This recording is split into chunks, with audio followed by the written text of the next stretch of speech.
Oui, dans quelques instants, nous le recevons sur plateau, mais avant les réactions, on a la première réaction de Tamar Mbo qui dit « Bonjour ma Souflane et chouchou, je vote pour Willy Danze. Ça me rappelle mon concours de chant en 31 décembre 2000 où j'ai été deuxième sur 6, très fier, sur 6, très fier. Je souhaite un joyeux anniversaire à ma petite fille Ngale Inaya, elle a 2 ans aujourd'hui, joyeux anniversaire à toi. Amoré Rishi, j'ai choisi Willy car il me rappelle plein de souvenirs avec mon premier amour qui était décédé, que Dieu vous bénisse. Merci beaucoup. Esthétique charismatique, j'aimerais passer par votre belle voix, souhaiter un joyeux anniversaire à Brenda, qui a choisi aucune personne. Mais bon, il y a Lionel Dan, peut-être pour sortir. Mon choix est porté sur Willy Danze et si tu n'existais pas, trop de frissons. Lionel depuis Yaoundé. Continuez à réagir sur notre page Facebook à 8h30 où nous diffuserons le titre qui aura été sollicité par le plus grand nombre. Alors qu'il est 7h passé de 36 minutes, nous allons maintenant nous intéresser à cette grande consultation nationale convoquée par le chef de l'État camerounais, le grand dialogue national. Plusieurs voix s'élèvent déjà à proposer des préalables à leur participation. Est-ce qu'il y aura une issue si on a véritablement en place la politique de la chaise vide? On en parle avec M. Patrick Christian Dobos ce matin. Bonjour messieurs. Bonjour Sofiane, bonjour à Thierry Carole. Bonjour. Bonjour à tous nos téléspectateurs ce matin. J'aime bien cette tenue que vous avez utilisée, les préalables et la politique de la chaise vide. Oui, effectivement, on peut s'interroger. Et si on y allait avec beaucoup d'acteurs majeurs, quelle issue finalement si la politique vide de la chaise vide s'invitait à la table justement du dialogue?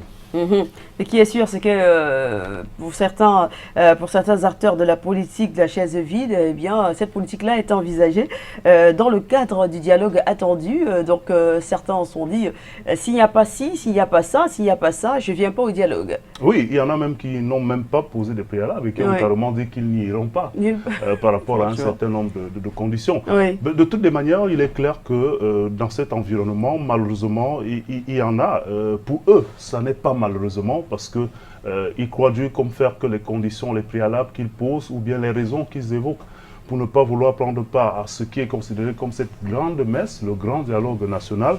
Ils pensent effectivement que derrière, il y a des raisons somme toute légitimes. Et d'ailleurs, c'est une position qu'on peut leur concéder de façon légitime dans la sphère démocratique. Cela participe aussi des stratégies qu'on peut mettre en place dans un mouvement politique, associatif ou alors syndical.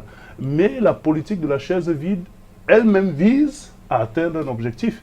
Et donc, dans ce contexte-là, on en a souvent vu d'autres, pour ne que se référer à l'environnement sociopolitique camerounais depuis le retour du multipartisme. Si on prend cela comme repère, on a souvent vu des formations politiques décider de ne pas aller à des scrutins.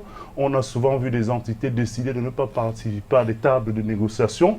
Oui, cela est un acte qui est tout à fait légitime lorsqu'on décide d'y aller. Cela participe même aussi de la vitalité où la diversité des opinions peut se présenter dans un contexte de choix. Et l'expression est là, justement, la politique de la chaise vide. C'est une expression qui a bien sa place dans la multitude de choix que, justement, les tactiques, les stratégies politiques et de négociation peuvent être employés par les différents acteurs. Encore que cette politique de la chaise vide, en elle-même, est comme une forme de pression, dont une autre forme de négociation non avouée. Parce qu'en réalité, vous poussez l'autre en espérant que votre absence ou que votre stratégie le mettra à mal dans ce qu'il croit être la stratégie globale. Et donc, si vous êtes mis à mal de manière sérieuse par une stratégie de politique de la chaise vide, ça va peut-être pousser votre vis-à-vis à réorienter ce que vous considérez comme étant pas dans la droite ligne des intentions pour l'intérêt de tous. Oui, on peut le leur considérer de manière légitime. On peut dire que ça n'est pas un crime que de faire la politique de la chaise vide. Mais dès qu'on l'a dit, on peut aussi s'interroger sur les objectifs visés, sur le contexte dans lequel cette politique de la chaise vide est attendue, sur les résultats, c'est-à-dire dans le contexte actuel, à court, moyen et à long terme. Est-ce que cela cadre avec l'environnement pour lequel vous décidez, ou alors le contexte, la situation pour laquelle vous décidez d'appliquer la politique de la chaise vide? Et cette interrogation-là, on peut se la poser au moment où cette grande messe arrive et que certains de nos compatriotes, certaines entités politiques ou associatives décident, ou tout au moins posent des préalables qui sont des préalables sans lesquels ils ne participeraient pas à cette grande messe. Oui, on peut le regarder. Il y en a sur le plan local et même à l'extérieur, ceux qui sont classés dans le cadre de la diaspora, il y en a véritablement, et pas des moindres, en matière de calibre sur la représentativité, tout au moins, si on s'en tient aux 2 dernières années de notre vie sociopolitique, il y en a sérieusement qui disent ne pas vouloir aller à cette grande messe et qui ramènent donc sur le débat, sur l'analyse, sur le regard du passé, l'importance, les conclusions et les effets que la politique de la chaise vide peut avoir sur notre environnement sociopolitique. Alors, M. Patrick, d'abord, que peut-on d'ailleurs espérer d'une telle démarche? Écoutez, pour parler de l'espérance qu'on peut avoir, ou alors des issues qui peuvent se dégager d'une politique de la chaise vide, on le disait déjà en amont, on espère faire pression sur l'autre, ou bien lui démontrer qu'il avait tort de prendre cette orientation qu'il veut vouloir mettre en avant par rapport à d'autres possibilités. Soflan parlait à l'instant d'un certain nombre de préalables. Oui, des préalables sont comme aussi des conditions, sont comme aussi des actes posés pour imposer sa vision à soi. Et dans le contexte camerounais, on peut quand même se référer à quelques éléments passés dans notre vie, notamment politique. On en a eu. Le Social Democratic Front, par exemple, lors des législatives qui arrivaient dans les années 90-92, avait choisi de ne pas aller aux législatives. Et vous savez le boulevard que cela avait ouvert à d'autres formations politiques.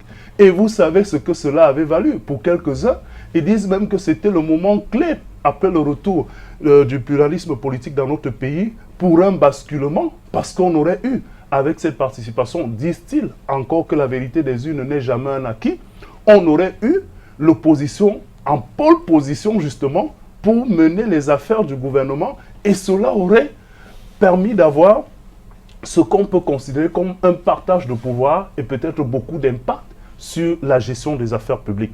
Cela ne s'est pas passé en ce moment-là. Il y a eu d'autres occasions, et notamment celle qui peut se référer au contexte actuel, c'est cette occasion de la tripartite de 91 qui revient dans tous les discours qui sont aujourd'hui calqués par rapport au grand rassemblement, au grand dialogue que les Camerounais attendent, annoncé par le chef de l'État. Certains estiment que, oui, pendant ce dialogue, d'autres formations politiques, d'autres acteurs se sont retirés, et à tort. Et plus grave encore, la politique de la chaise vide, parfois si vous ne la tenez vraiment pas en termes d'arguments, en termes d'adhésion populaire de la masse, risque de se retourner contre vous. Parce que dans cette dynamique-là, vous vous définissez ou vous vous écartez personnellement, vous vous écartez sans que l'autre ne vous ait poussé à côté. Par vos propres conditions, vous vous mettez à la touche. Et malheureusement, pendant que vous êtes à la touche, comme la nature a horreur du vide, ceux qui sont présents finissent par décider pour vous. Et parfois, les décisions que ceux-là prennent pour vous vont dater pendant 50 ans, un siècle, et le tort que vous aurez, si votre stratégie n'est pas bien mûrie, s'il n'y a pas une adhésion de la masse à votre stratégie, le tort que vous aurez, c'est d'avoir laissé le train de l'histoire passer à côté de vous. Et comme on le dit dans nos bons adages, dans nos adages sur le plan culturel africain, il n'est pas aisé de refuser l'appel, ou l'appel à une conversation, ou l'appel à un dialogue pour rester dans notre contexte. Peut-être ce qui peut nous être autorisé, c'est de refuser le contenu, les articulations, et peut-être de poser ces préalables pendant ce dialogue. Très loin de nous l'intention de donner des leçons à ces fins stratèges qui animent les mouvements associatifs et politiques de notre pays, mais le constat est là. Lorsqu'on regarde tout au moins sur les 3-4 dernières décennies, la vie publique de notre pays, politique et associative, on se rend toujours compte que la politique de la chaise vide n'a pas empêché de voir les choses évoluer, et que malheureusement, ceux qui ont fait cette politique ont gardé simplement dans l'histoire le fait qu'ils n'ont pas pu influencer un certain nombre de décisions. C'est vrai que quelques-uns évoquent le fait que leur présence ou pas ne changera pas la donne d'un certain nombre d'orientations, mais il y a des contextes et il y a des situations et à des moments où on dit vaudrait mieux être présent là où l'histoire se déroule que d'apprendre cette histoire en tant que spectateur. Et c'est en cela qu'on va se dire que ce dialogue national nous pose plus d'un problème.